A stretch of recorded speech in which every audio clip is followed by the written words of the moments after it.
Welcome to the book club with another session. Now, today we have a very current novel called The Drunk Bird Chronicles. So, this is the book. And when Pakhi told me that this is what she wants to do, I sort of went looking for it because I had not heard of it. But now that I read it, it's very, it's a very good book. I loved it. I enjoyed it very much. Well, I should maybe say I am enjoying it because I have 20 pages left. I did not manage to finish. I found that it is not a book which you can read in large doses at one time. Or maybe that's because currently I'm having trouble with my eyes and, I could not keep going at that pace. Anyway, Paki is going to talk about it, so I won't say anything more. But she told me one thing which is very interesting and which I want to tell you. She says that many of the characters in the book are recognizable. Oh, can you think of what that does? In Delhi, people are reading the book and recognizing each other. Oh my gosh. Okay, so Paki will tell us about the author Malay Chatterjee, and let me tell you a little about Paki. So Pakhi went to school in Delhi at CJM, and then she went to LSR, Lady Shriram College, to do English honors, and she went on to do her masters, also from Delhi, and then she went into advertising, journalism. These are parts where I didn't quite follow her.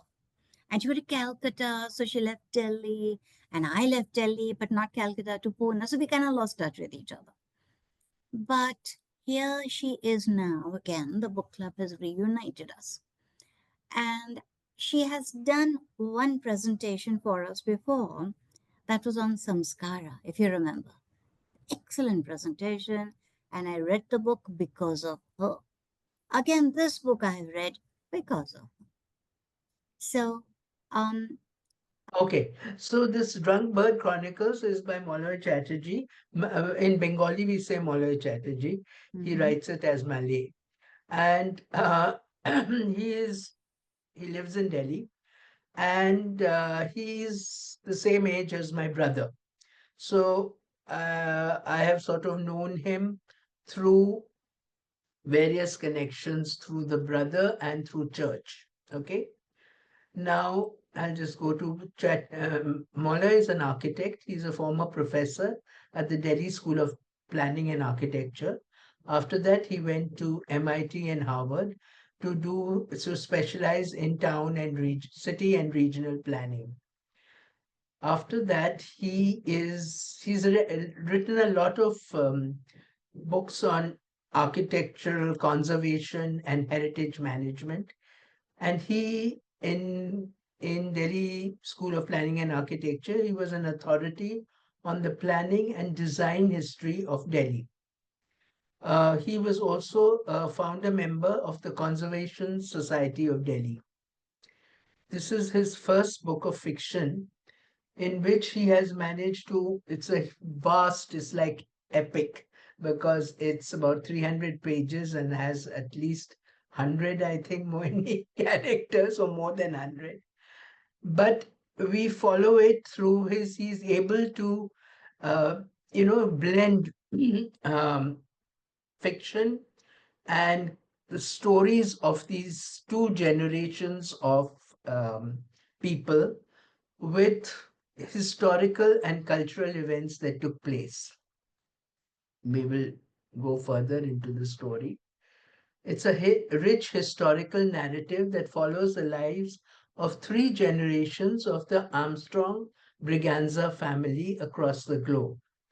It explores the complex relationship between the family members through their personal stories and narratives, then through also through enlivened by scandals and the escapades of their vast cast of friends, colleagues, and tenants, and then you will see how all of these people are interwoven woven into their lives.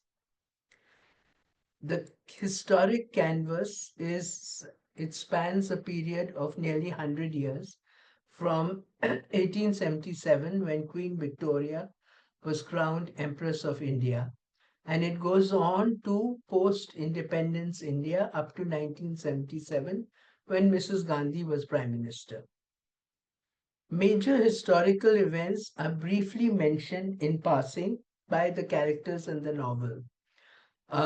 This is like the two world wars, the construction of New Delhi in quite detail, the rise of Indian nationalism, and the partition of India, followed by all the changes that are taking place in society in independent India.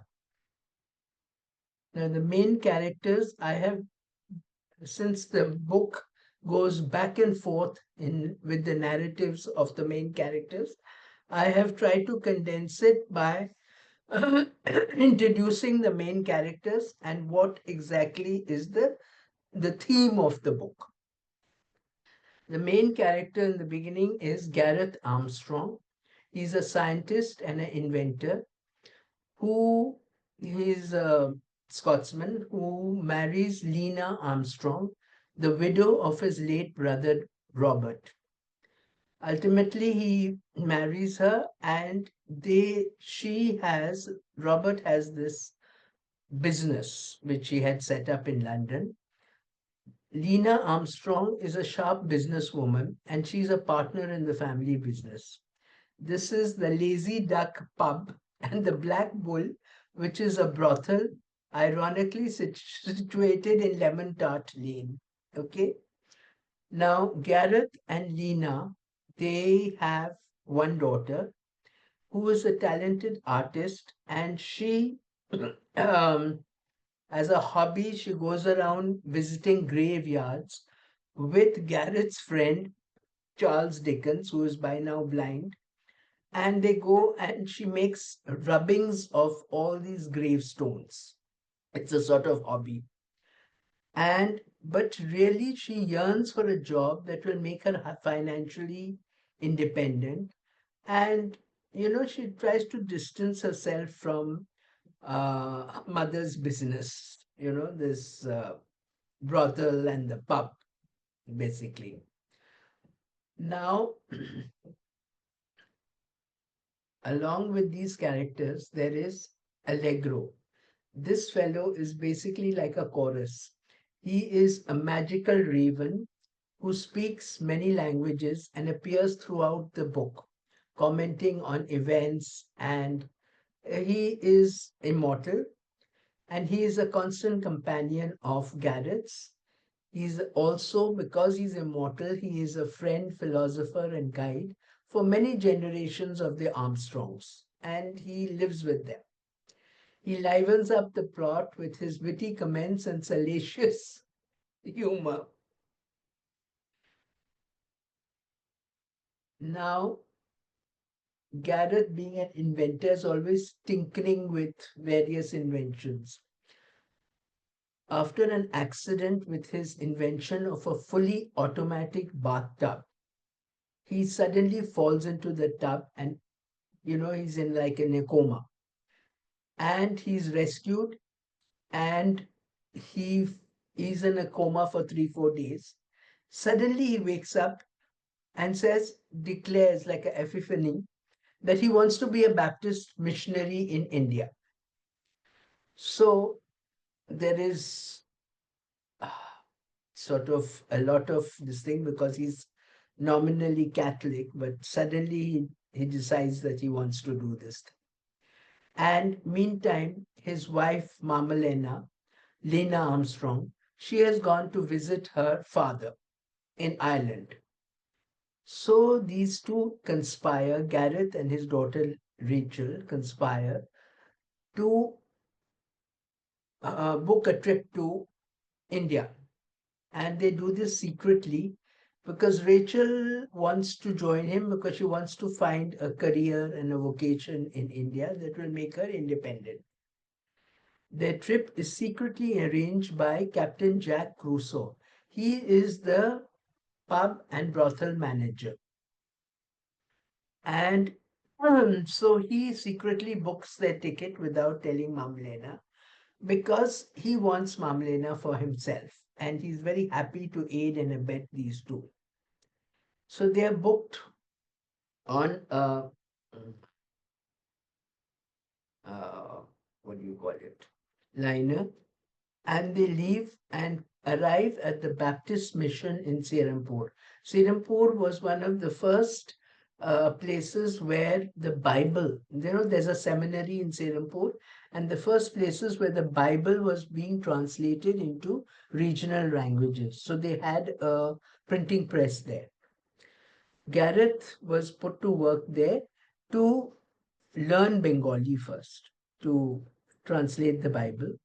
And Rachel worked as a clerk at the mission's printing press because she got to know how to type up manuscripts and things like that for the printing press. So she was very invaluable for the press.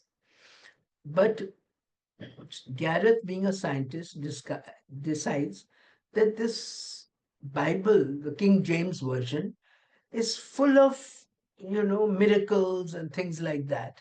So he decides to sort of simplify it by cutting out a lot of things which he doesn't consider rational. And he does a very, in English, he starts to work secretly on a transcreation of the Bible, which is a imaginative rendition in English. And then he would translate it into Bengali for printing. And this he was doing secretly.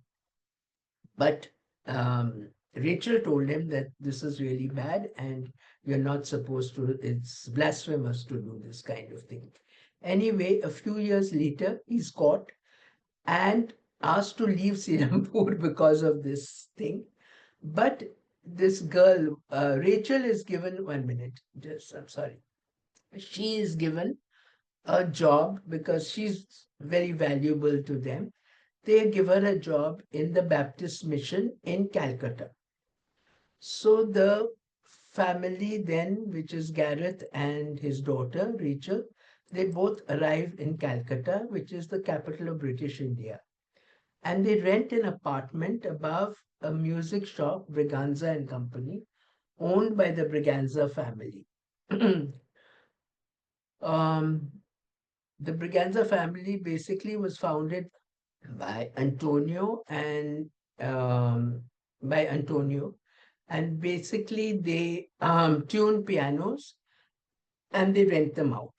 So their apartments on top of the houses, and Gareth and Rachel take a apartment there. Once they settle there, Gareth asks his wife Lena to send Allegro because till they were settled, he left Allegro behind in London.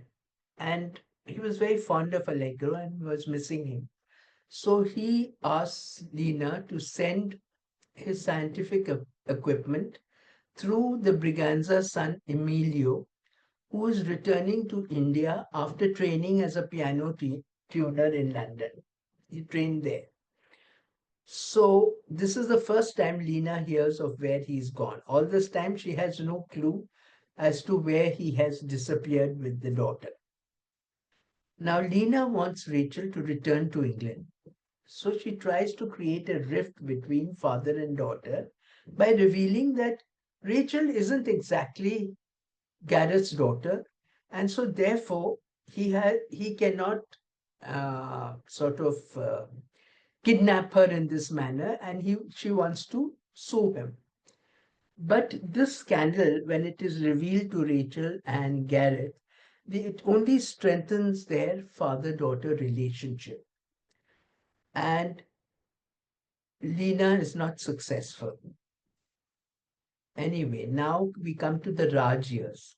In Calcutta, he had just asked for, Gareth had asked for, because he wasn't working in the Baptist mission, he, all this work that he does in various Baptist missions is all voluntary. He is not actually ordained missionary or anything. So in Calcutta, he decides to go back to inventions. And when he gets his lab equipment and his notebooks, scientific notebooks, he invents the cycle rickshaw, which is called the Gareth Gadi. And it is to replace the old hand-pulled rickshaws, which were pulled by coolies. And it was very laborious kind of mode of transport. This invention brings him fame when Lord Curzon sanctions the new cycle rickshaws for use in the city. And after this, Gareth gets the kind of recognition he's always been seeking. He's invited to the Royal Asiatic Society as a member, and Lord Curzon has set up a town planning commission, and he's very impressed by Garrett's ideas for improving the city. So he is invited as a non-official member of the town planning commission. He contributes a lot of useful ideas for urban planning, including the concept of the city's first electric tramways. And it's based on his drawings, which came about much later. But they do acknowledge that it was based on his ideas. Now, after this, um, Rachel has settled down in Calcutta and refuses to go back to London. So she marries Emilio, who is the Goan piano tuner, Emilio Briganza. And they have two sons, twin sons, Orlando and Bartholomew. The music store, which is owned by the Briganza and Company, it starts flourishing as Emilio becomes a very sought after piano tuner to the city's elite. By this time, there are landowners and rich businessmen who all want to emulate the English also.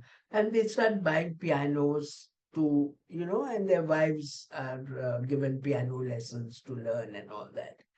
Now, the Viceroy Lord Curzon in the Viceregal Lodge, which is now Calcutta's Raj Bhavan, they had in the ballroom three or four pianos. I mean, throughout the Viceregal building and Viceregal Palace, actually, it was called. And they invite Emilio to come, and he becomes a very familiar figure. And Rachel also takes this opportunity to come and help him in this job of piano tuning. And she comes to know Lord Curzon and starts interesting him in Indian art. She says he should do something to preserve Indian art and culture. And she shows her drawings that she has made of various different types of art, you know, and her collection of drawings from different parts of the country. Lord Curzon is very impressed and he appoints her as a consultant for the Calcutta Museum and the government art school that is being set up. So she is now quite an influential figure in the social circles in Calcutta.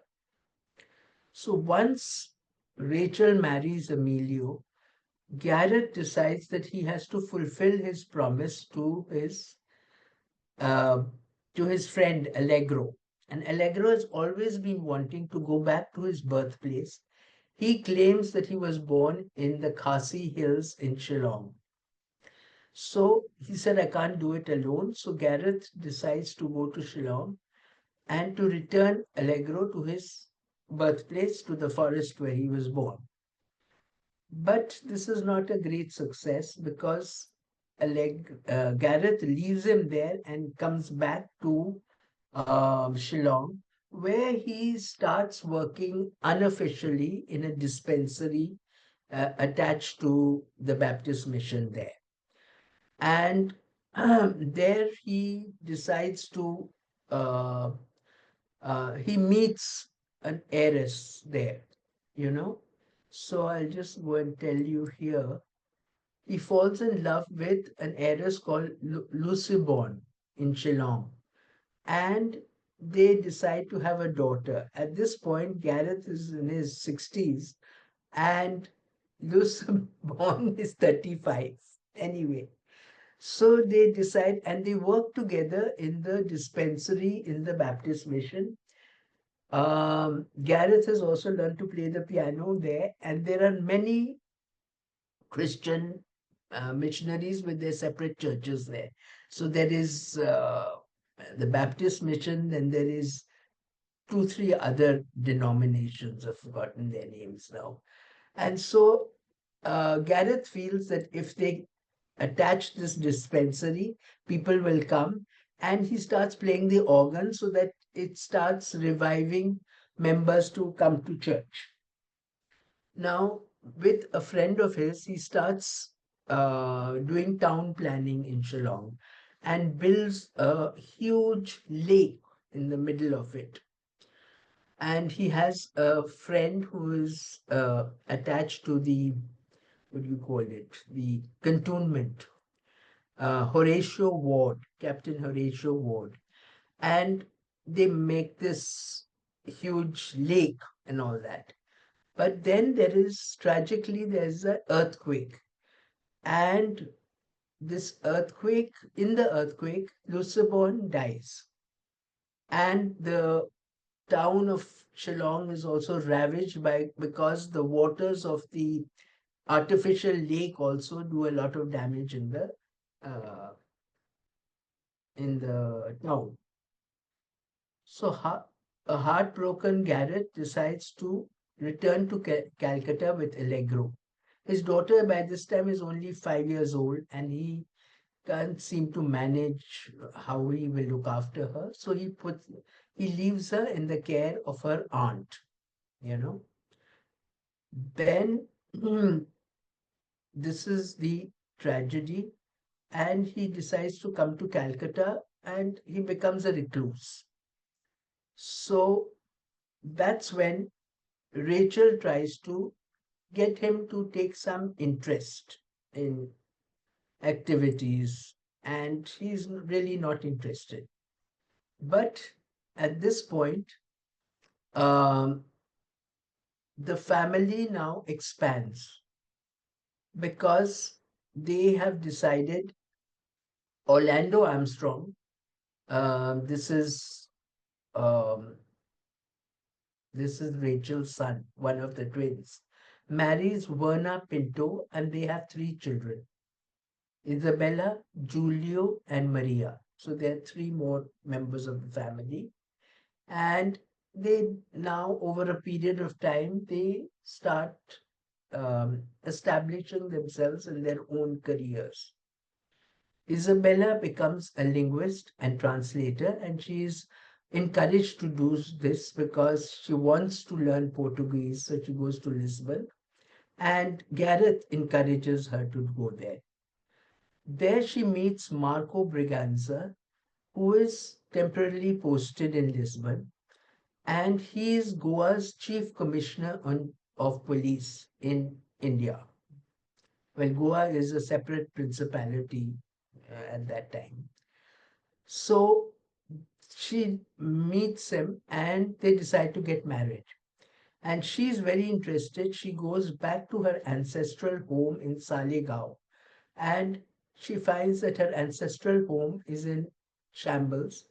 So she gets Marco Briganza to buy it from the Hindu business family who had bought her ancestral home. And he puts a lot of pressure from the police, and he manages to buy that home for her as a wedding present. And they both, Marco and Isabella, they turn it into a successful hotel. Then there is the other son called Giulio. He's a very talented artist. Wait, 1 minute, sorry. Uh, 1 minute. Where did I go? I think I've skipped one. um, skipped one slide. Uh, he's a talented artist, and he's sent to a seminary to become a priest. But there he is expelled for his escapades. Actually, he goes to meet his Hindu friends on Diwali. They come into the seminary and they burst crackers there, which causes a big commotion. And he is almost expelled from there, and he has to leave the seminary. Marco is the one who's Julio is his now brother-in-law because he has got married to Isabella. He helps Julio because he's a very talented artist and he has done a lot of restoration work on the murals in churches in Goa. So he helps him to think of a new career and he helps him to train as an architect. He has a friend called Mr. Bartley and he helps him to get uh, to study in the JJ School of Art, where they also teach architecture. Ultimately, Giulio becomes a qualified architect and he starts working in India, in Bombay, and then he gets an opportunity to go to New York. Then there is the third child of Orlando. His She is a dancer. She joins Uday Shankar's troupe as an exotic dancer. Uday Shankar was Ravi Shankar's brother, if you recall, in those days. And he used to do these, he had a troupe of a lot of foreign artists called Simki. And there was one lady who was actress, her name will come to me, Zora. She was also a part of Uday Shankar's troupe. Anyway, to get back to the thing, Maria joins Uday Shankar's troupe and they go all across India and abroad doing these exotic dances, which is part Malay and part Indian Bharatanatyam and other influences. And she marries her Polish dance partner, Boris. Then Orlando has a twin brother called Bartholomew, also known as Blotto. He becomes, he takes after his mother and, he starts supplying stones for this business of erecting tombstones. Initially, he started like that. And this was Rachel's business of designing tombstones, which is something that she followed up from London when she used to take rubbings of various tombstones with Charles Dickens. So Bartholomew has no interest in music and he follows his mother's business and ultimately becomes Calcutta's biggest contractor, supplying marble for the Victoria Memorial. Now I'll just have to go back to this thing. The Briganzas move to Delhi. They decide to move to Delhi. I've just skipped uh, uh, this thing.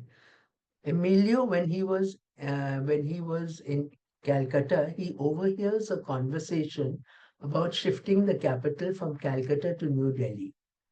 So this prompts the Briganza family to expand their business to Delhi. And in 1911, the three generations of men, Gareth, Emilio, and Orlando, they moved to Delhi. Rachel and the rest of the family, that is her in-laws, and her son Bartholomew, they remain behind in Calcutta. Orlando goes to Delhi and he invests in real estate in Connaught Place and Haley Road. They decide to rent a house near Nicholson Cemetery, that is near civil lines in Delhi. And then his friend, fellow called Bipin, uh, Binoy Bihar, Binoy Bihari Babu, Binoy Babu. He tells him to invest in real estate in Connaught Place. They're planning the building of Connaught Place as a shopping arcade and residential. He also buys a residential plot in Haley Road to, make apartments and rent it out. Meanwhile, Lord Harding in Delhi, when Gareth comes there, has heard about his fame in uh, the town planning commission in Calcutta and his ideas.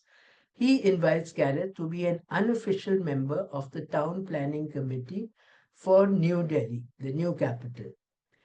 He This gives Gareth an opportunity to meet the chief architects of Delhi, that is Edwin Lutyens and Herbert Baker. And Lutyens, he's very arrogant and he's very full of himself.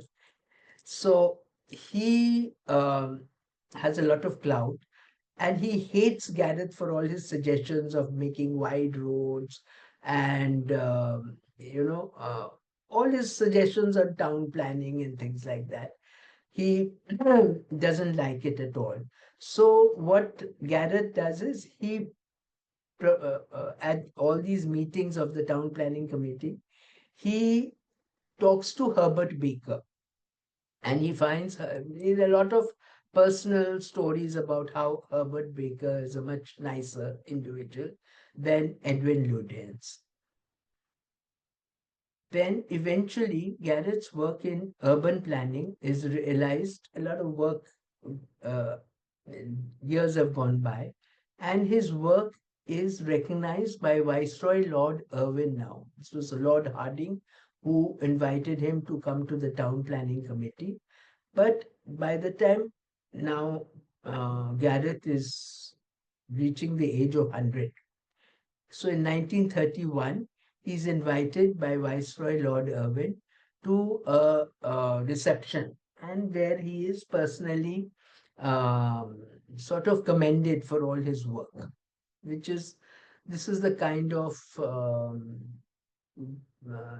commendation that Gareth was worked for and lived for. So he dies a very happy man at the age of 100. And I'll show you the pictures of Delhi, the new capital. This is Connaught Place when it was built. So they basically bought shops here, Briganza and Company. And on the top, there were all these apartments. And at the back, there was a set of garages, which also you could buy, you know. So this is what Orlando did. He invested in all this. This is India Gate, an early picture. This is the All India War Memorial that was built in 1931. Now, after the expansion of the capital, I'll show you the family tree because now you must be very confused about who is married who. So you see the Baker clan here and the Briganza clan here. Gareth marries Lena and they have one child, Rachel, who then marries Emilio. And they have two children, Orlando and Bartholomew. Orlando has three kids of his own. He marries Verna Pinto in Delhi.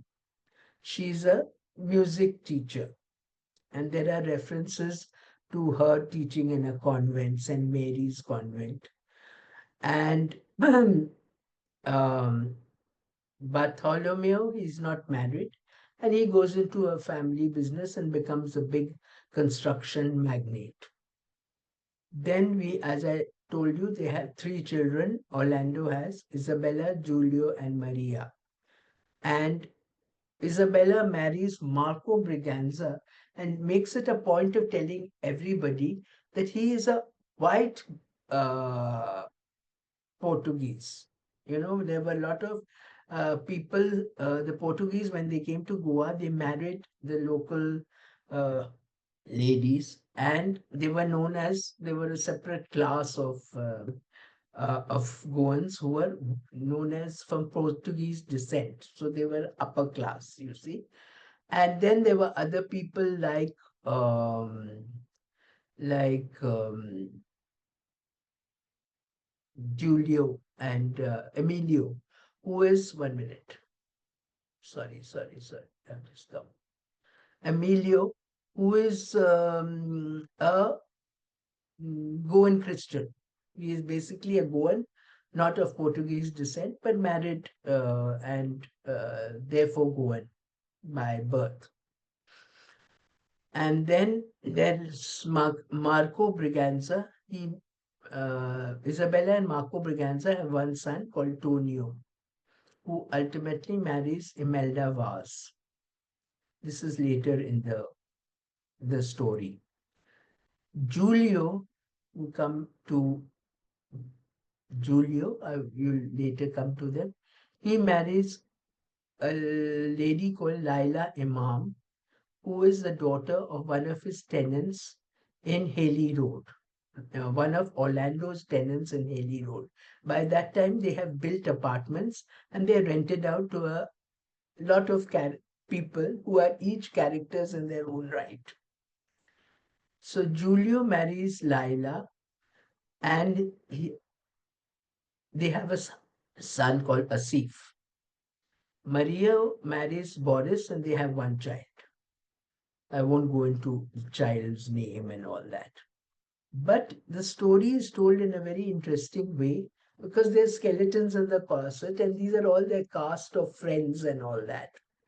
There is Francis de Souza. He is a very famous painter now who lived in UK and Paris, basically.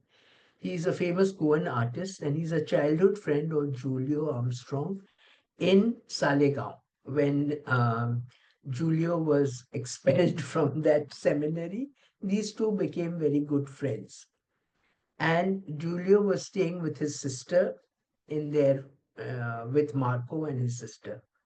So they became good friends, and later on we find out that that Francis has a very storied past. He was once expelled from the JJ School of Art in Mumbai for joining the Quit India movement at that time. And he also founded, then he became a communist, and he founded the Progressive Artist Group, which included Hussain, Raza, Ara, and all these very well-known Indian artists. But because of all his political activity, he felt it was dangerous for him to hang around in India, and so he went off to UK. Then there is Blotto, who is uh, who is the twin brother of Orlando. Though he's become a magnate and his business is doing very well, remains unmarried. Finally, towards the end of the book, he reveals his sexuality and introduces his gay partner to the family at the wedding of Isabella's son, where she invites the whole family to come and see her house, which is now a hotel, Briganza House. Then there is also Isabella's, if you recall, we'll go back to the story. Isabella marries Marco Braganza, you see. And Marco Braganza also has a sort of colorful past.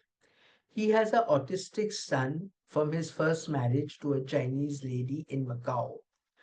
And his first wife dies, and so he brings this boy, Chico, to Briganza house where he's living with Isabella. And Chico is autistic and he doesn't communicate with anybody. So he has a caregiver. One day he goes for a walk and he wants to go somewhere, and his caregiver won't let him go there. So he murders his caregiver. So that is one scandal. Then after that, Marco dies in a tragic accident while swimming. And then we learn of a lady called Carmen de Costa. She is Marco's illegitimate daughter from his affair with a Goan maid in his youth, you know.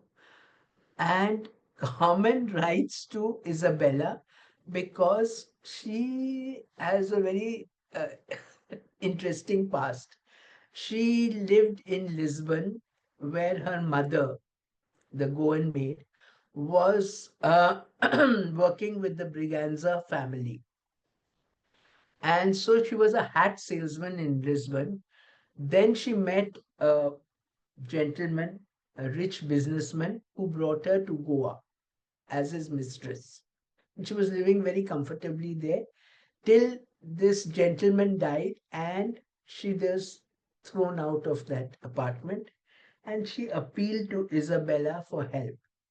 And Isabella, therefore, because she is the legitimate daughter of her husband, she comes and gives her a job as a hotel manager to run her hotel. Now, there is another character interesting is Laila Imam. She is the dyslexic daughter of Magda and Imam, who are Orlando's tenants in 8 Haley Road. Because she's autistic, she goes off to New York to live with her uncle. And she's a lesbian basically and an artist. She lives in New York, and there she meets Giulio, who is living with the Imam's relatives in New York. And he falls in love with uh, Lila and seduces Lila once when she's drunk. Lila gets very upset and she doesn't want to have the baby.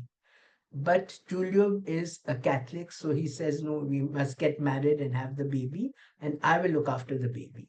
So they have this baby on condition that he will bring up their child, who's known as Asif Briganza. Okay. Um, so this is the story till date when you come to independent India.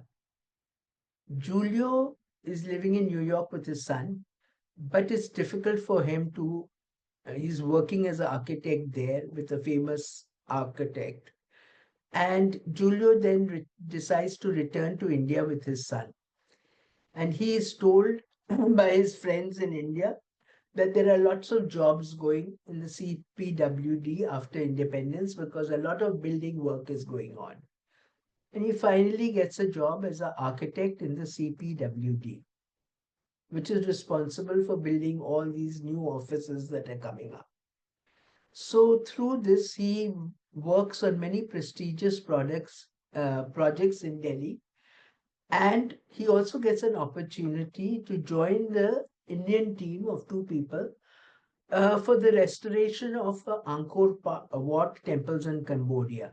This is during when Nehru was the prime minister, and his work on the restoration of the Angkor Wat temples was highly commended by the Cambodian government, and they wrote a letter of appreciation to Nehru about this fellow.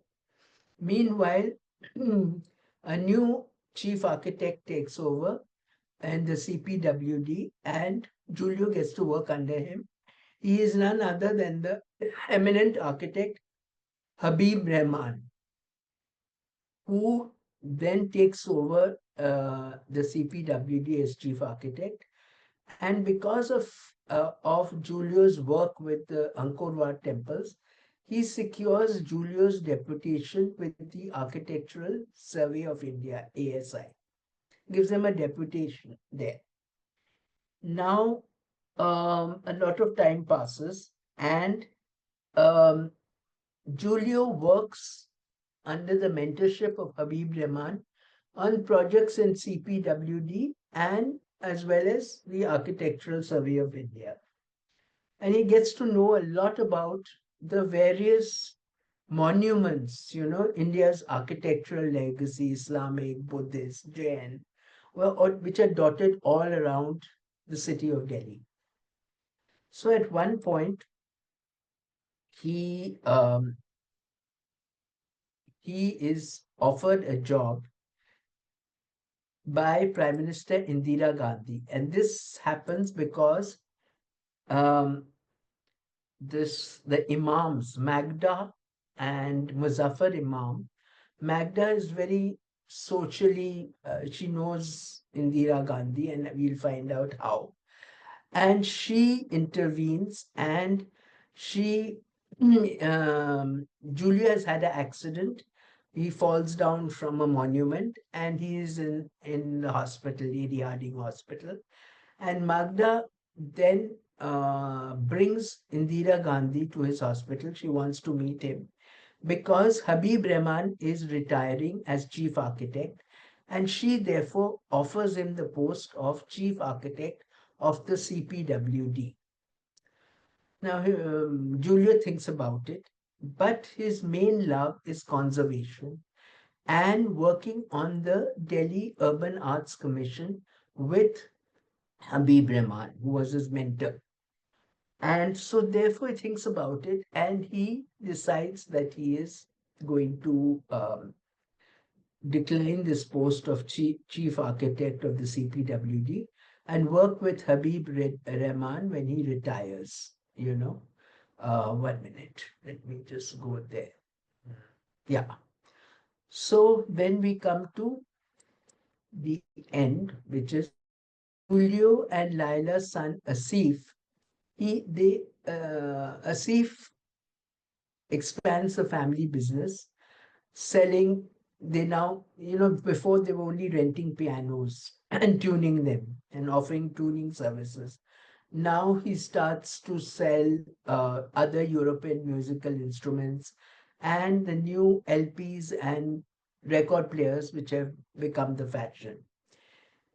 So Asif then starts expanding the family business because by now Briganza and Company in Calcutta has closed down.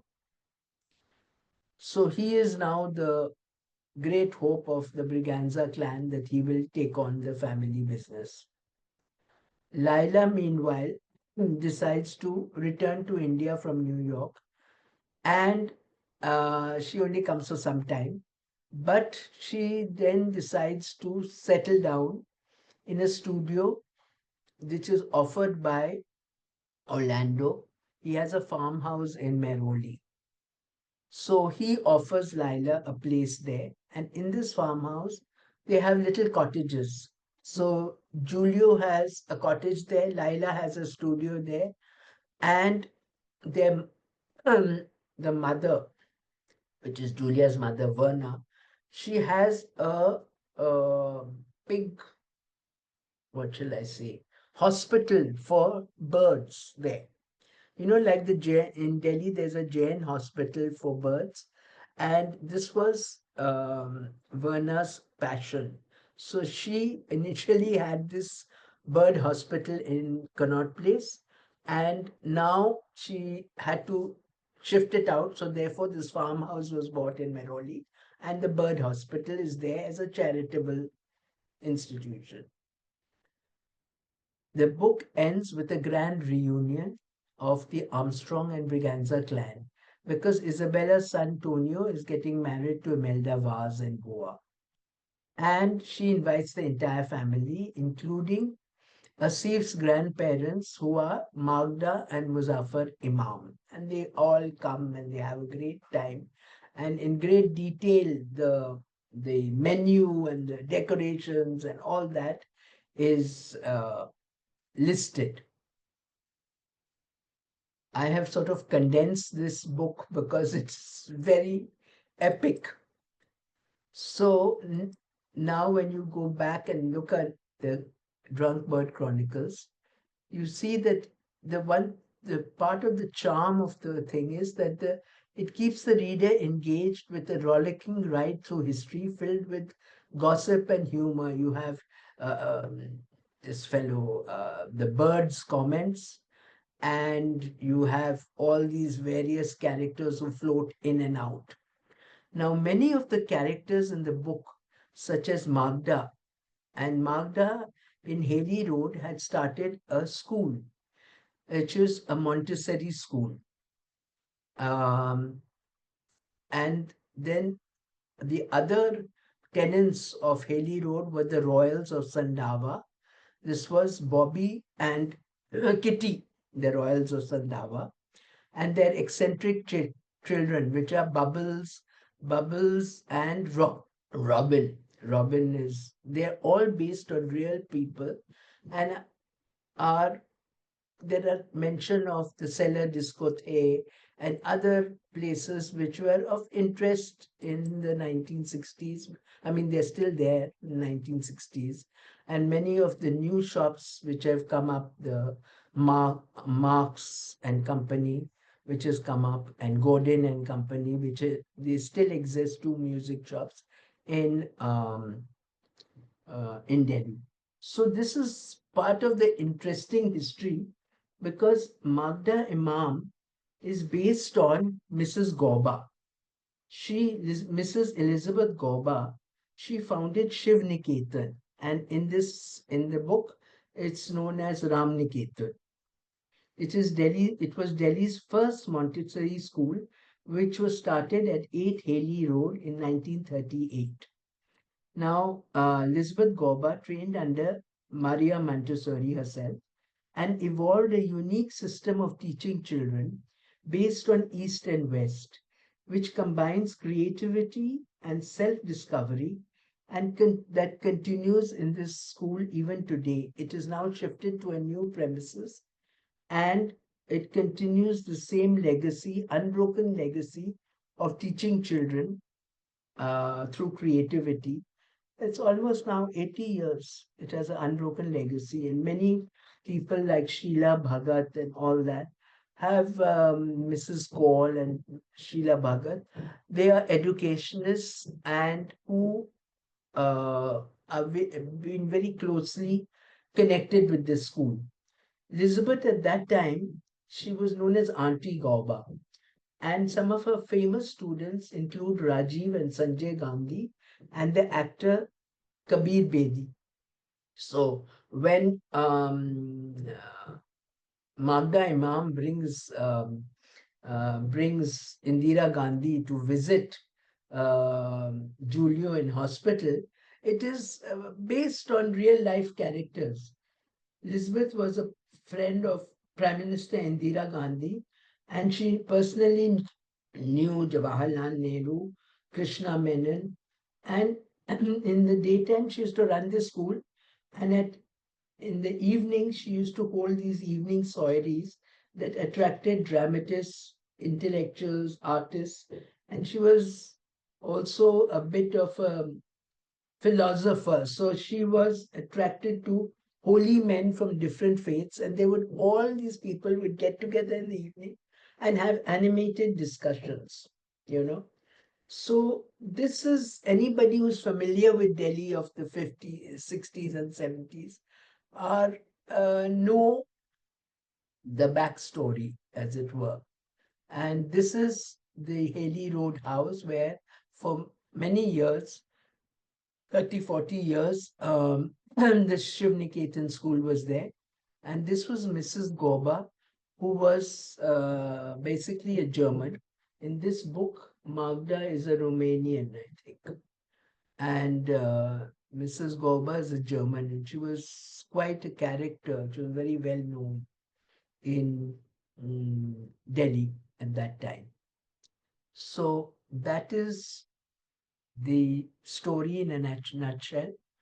And now, if there are any questions, I am just wondering whether so many characters make sense because that's why I had to put in that family tree. I've condensed it a lot because Yes, the you have. You span have. of time, 100 years. Yes, yes, absolutely. Um, you know, I have read the book. I mean, barring the last 20 pages, which I haven't quite managed yet. But I'm not sure how it was for the others who have not at all read the book.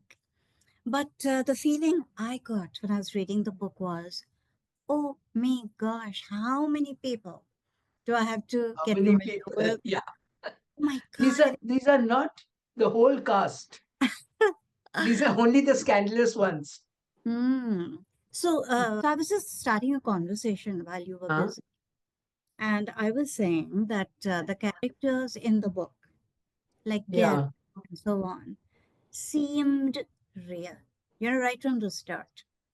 They do not, because the things they have done, you know, I mean, the yeah, designing of Delhi, as it were. huge Yeah. things like that. These are real people, they're real entities. So you And he definitely, weaves them into the story also. How yes. Gareth meets Lutens and Baker, and also interesting facts that who was the real designer of Connaught Place. Hmm. There was a Hmm. separate designer for Connaught Place also. So So, very, I mean, I found this aspect of the book rather fascinating. Especially having lived in Delhi and yeah, knowing that it further is, designing and all that is going on. I think Delhi is a very successful, I think, architectural enterprise. And what's been done there, the green belts and all that has been yeah, very successful. So it's very interesting to feel that you're actually dealing with, watching, observing, getting to know these people who did it, yeah, right? I was just wondering now, we are told something about the Gareth Gardi yeah. and This is the electric cycle rickshaw. trams. So, actually, historically, who was it who invented these two things? I'm not Was it? very sure it Hmm. is now attributed to Gareth, but Hmm. I In the think book, that is a yes. bit of a fiction kind Hmm. of thing. Because in Calcutta, if you Hmm. see, even today, those Hmm. hand-drawn carts are there. A lot of Biharis, Hmm. they still ply the Have the hand-drawn carts, hand but they drawn one. can't go on main roads and all that. They have to take, Hmm. back lanes. And they have cycle rickshaws also. Yes, yes. So both are Kaveri, in now you use. live in Calcutta. I lived in Calcutta, yeah. And Kaveri actually does live in Calcutta now. yeah, I'm just wondering, do you know who the inventor of the electric tram was? And these cycle um, rickshaws? Are you aware at the all? electric tram was done by engineers, but Gareth was, I'm told in the book, that when he was discussing ideas for the planning of Calcutta with Hmm. on Lord Curzon's town planning commission, he Mm-hmm. had, it's been acknowledged by them that Gareth's idea of a cheap form of transport, cheap and affordable form of transport was this tram idea, which he gave drawings of how it should be. So Yes, so this, was there a real person called Gareth Armstrong who did this? no, No, there we was don't. somebody, but Hmm. In the book, he's called Gareth Armstrong. Okay, ah, fine. he's called Fine. man. Yes, folks, come on. Let's see you now. So please start your videos, everybody. Let's have a look at your expressions. How do you respond? How do you I react? hope I didn't go too fast because it No, no, was, not at I not lived at with all. it for a long time. So Yes, yes, I yes. just tried to condense it very much because there's too many You had people. to. You had to. You had to. And it would be very staccato and matter of fact if you stated Mm. everything. And this is These something. people like the royals that I was saying, they were all Hmm. called Bobby, Kitty. There was a Robin who was a prince of Jind. There was Billy. Then they had various siblings through Hmm. various Maharajas who were called Scampy, and one was called Chuckles. These Oh, are okay. all the names. And then the girls of the royal family of Jind, they were known as Beryl and Diamond and Sapphire and things like that. So these are all very colorful characters. And in this, Robin is quite legendary in Delhi. Huh? He was very gay and he used to have these great parties and he used to have a boutique and dress up flamboyantly in purple velvet. I will not say more because I think I will be sued for libel. Okay. But one heard about these people. Well, I mean, I also loved the mentions, of my school, modern school, Modern school, and okay. CJM and St. Columba's. Gautam They and all lived Sanjeevan, you're around both that from area, that St. Columba's. Yeah. Barakhamba And Road. yes. And I used to walk down Haley Road every day from school to catch my Uh, bus on Curzon Road. And yeah. that was I'm now thinking, oh my God, I didn't know any of this. I didn't look to right or left. I just And walked she through. used to, Mrs. Gauba, she, after this, she's from nursery, kindergarten, and Hmm. first standard. Now the school is expanded. They have a senior school also, and it's on, this near the ridge, Kalibari Road, Kalibari Mandir Marg, Kalibari Yeah, near yeah, Birla Mandir. Mandir and all that. So that was, the land was expedited by Rajiv Gandhi I see. for the new school. Again, You Mrs. Gauba, one had heard of. know. Some girls in my class were from Shivniketan. Yes, Niketan. Mm. It was an Okay. institution. Now it looks like a lot of people have left. Huh? So those of us who are here, come on, join the conversation, folks. Wispy, can we call on you? And Kaveri, this, the piano and sort of classical Western music culture in Calcutta was very palpable, wasn't it? I gather things have changed now. But I would say until about 25 years ago, it was very much there. I mean, a city that has a street called Shakespeare Sarin, and I mean, you could buy these records, off the street, classical music and all. Along with lots of old books. Gazetteers of India. You got a lot of them on the pavements of. These Yes, were agree. all records that every commissioner or every district commissioner in in India was, during the British time, had to study and put into on record. So you'll find everything from grammar to literary, that particular district, Northwest Yeah. Frontier, what were the stories of the people, the grammar of their this thing, along with records of land use and many other things. So it's a mine of information, these It is old gazetteers indeed. Yeah, yeah. of India. Now, So, yes, so Kaveri, yes, go on. yeah, so Braganza and company are still very well known in Calcutta. They have this Really? store in Market Street, 2A Market Street. Okay. And then I had a kind of a personal experience of the Braganzas because I inherited a very old piano from my grandmother. Wow. It was very, very old. When she bought it, she bought it from an Englishman. And it's such an old piano that, in the front panel, you have these embedded brass thing holders for candles. So it was a Yes. electricity. So eventually, it was in very bad shape when she passed away, and she had left it for me. And I got Braganza and Company. They took it and they sort of changed the entire soundboard, everything. So they are sort of experts. Yes, I see. They were very well known in Calcutta for piano, violin, for a lot of string instruments. And then one of them started, I think, percussion instruments. So it's an old shop. It's still there. Still there. Oh, Yeah. here they say it's closed down. But Yeah. these shops in Delhi are still there, Mark and Company, and in the inner circle of Connaught Place. And there's Godin and Company, which is an Allahabad Bank building right in the corner of Connaught Place. Yeah. And there's Fakir Chand in Khan Market. Ah, the bookshop, yes. Yeah. There's so many, and there is even a reference to our piano teacher in Convent of Jesus and Mary, Kitty Inns. Yes, indeed. Indeed. Yeah, taught at the convent. Yes, I remember that. Yeah, Wispy, what would you like to add? It was such a vast canvas. Yes. And I think Yes, very vast canvas, yes. overwhelmed since I haven't read it, I must confess. And considering it's less than 400 pages. So we still get the feeling of the vast, the number of people that we get. Yeah. And the association apparently with important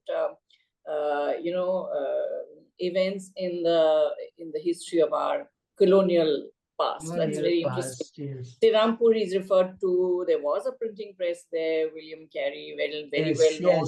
They produced the first Bible there. Yes, those are actually factual.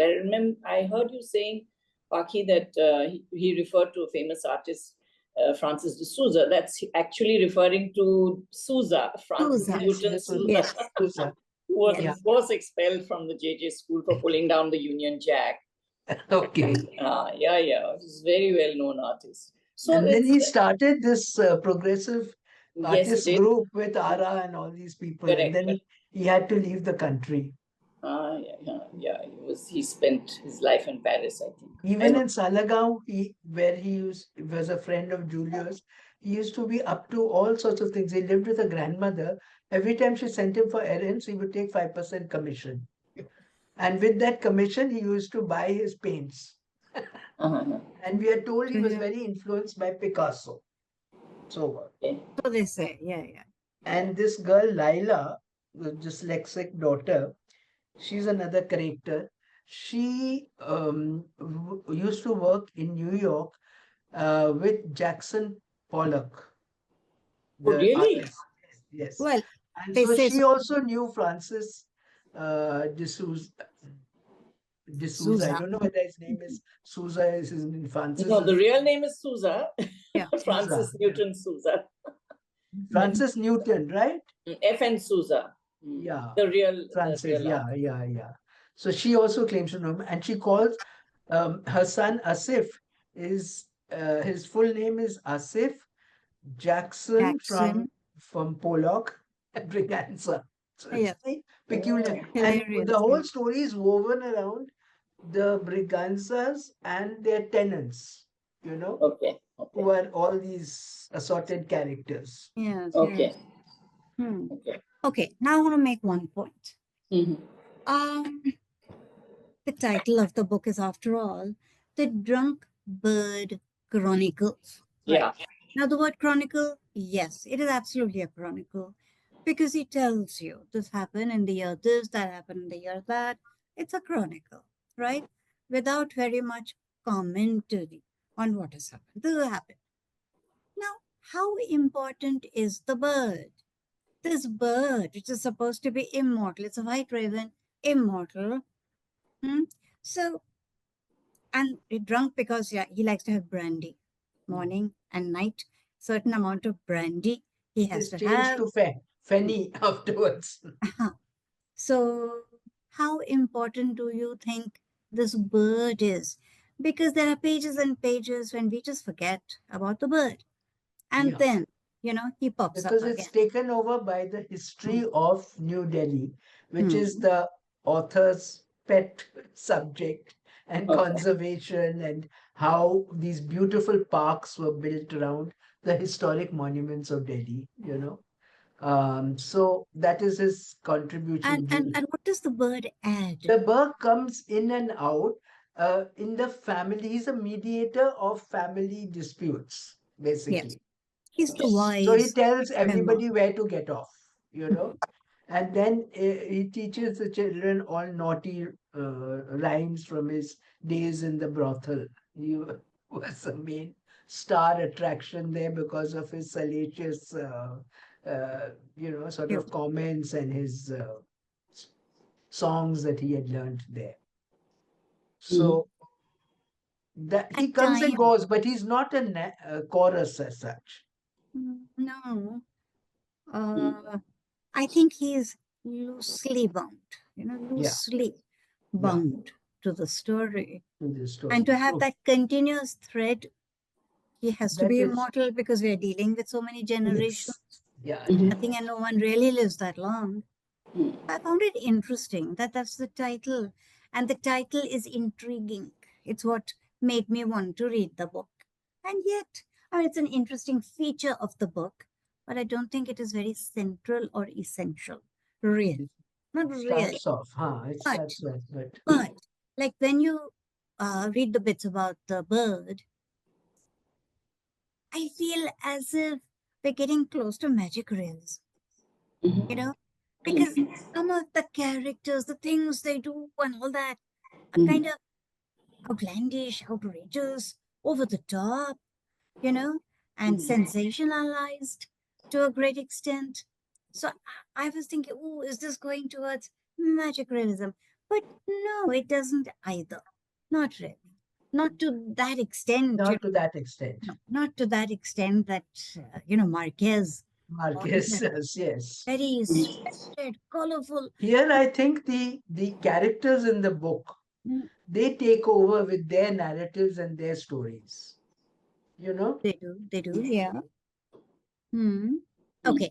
Visby, final word from you. No, coming to the title, which Mm. I was going to raise, and on a personal note, I've also been a student of Convent of Jesus and Mary in Delhi. Okay. Yeah, but I remember my piano teacher, someone called Mrs. Thomas. So I don't know if anyone remembers her. Pakhi, do you? No, I had a Mrs. Saldana, and she was very strict. Every time you struck a wrong note, she would rap you on the knuckles with a ruler. So after that, I think I ended my musical career there. Mrs. Thomas was like that. I think going back to the title, I think it's just a bit of a clever way of drawing the reader into the story, because it is an interesting title. And otherwise, I mean, thank you. Your presentation, really sort of brought that whole canvas alive. But for someone who hasn't read, It is it was a bit overwhelming, all those. confusing, no? The who's married to who. Well, really, really, it was a lot of, connections coming up. So thank you for bringing it to us in this way, and I think tempting us to find out more about the book itself. I also thought so, Pakhi.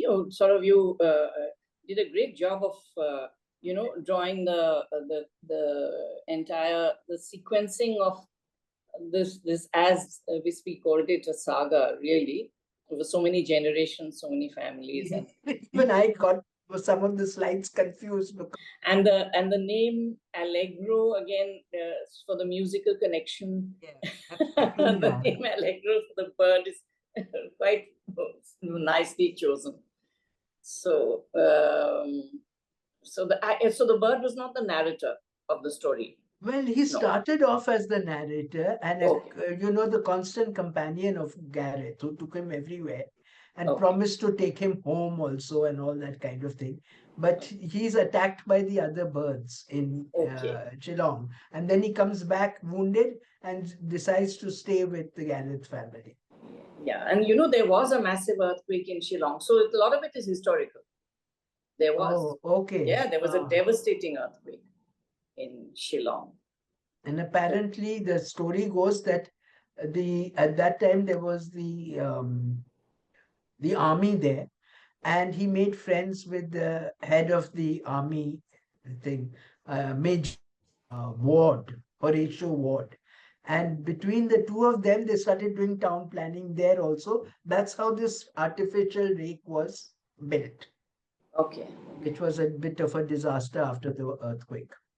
Okay. So thank you so much, Pakhi. Okay. Thanks for time. Thank you. And